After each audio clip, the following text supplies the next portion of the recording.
So I had an idea. I just started casting pin blanks, and you see these little beads here I'm holding up to the camera.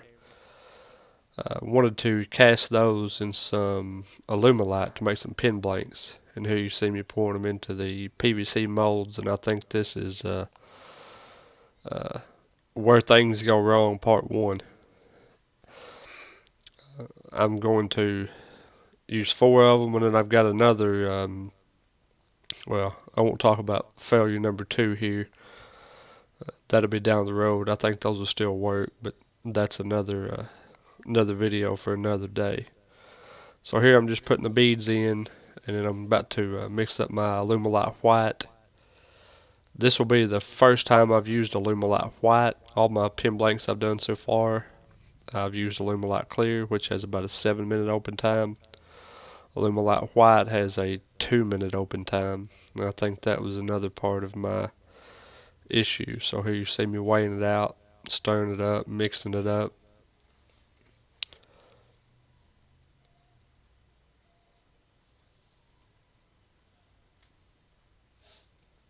When I started to pour here, I realized that maybe I shouldn't have packed the beads in so tight, or just used a regular mold, like a square rectangle shape, 3 blank or 5 blank mold, instead of packing them down into PVC, so the Alumlite would have been able to run down in there.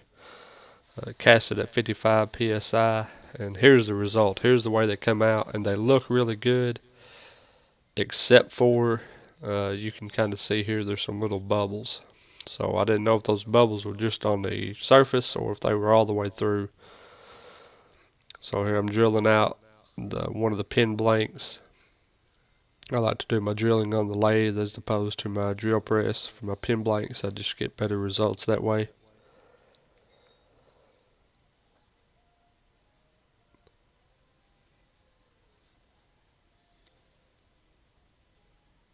Okay, now I've got my blanks mounted. I got the slimline tubes in, and I'm starting to turn them around and checking out how things go. And right away I realized, there you see I held up to the camera. I should have slowed that down. But one of the beads actually popped out of the end, and that's one thing I didn't consider is these plastic beads. Things don't stick good to plastic, so there's a couple other spots here where the beads just come loose, where the Alumlite didn't stick really well to it. If it was embedded down, it was fine, but if it was out with just a little bit holding on, it chipped out pretty good on me. So as I got down, I started to realize that the holes go all the way through. I think it would have been better if I would have used Alumlite Clear and just colored it white, and also put it in a horizontal mold as opposed to a 3/4 inch vertical round mold using the PVC pipes.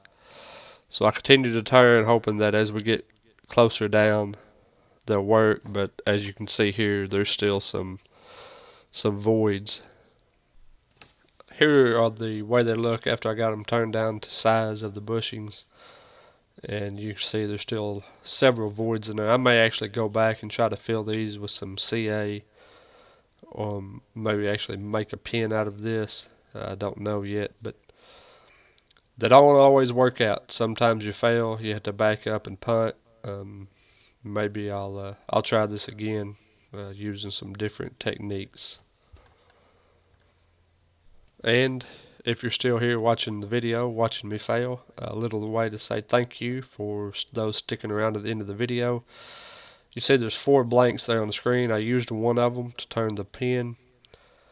So these 3 blanks I still have. Now they've got voids in them, but if you've never turned Alumlite, you would like to try this. If you're not opposed to filling some of the voids, send me a message on Instagram or Twitter saying you'd like to have one of these blanks, and send me your address and I'll mail it to you for free. Just a little way to say thank you to some of my subscribers. Thanks for watching, and if you fail, go out and try it again. Don't give up, because I'm not going to. Thanks for watching.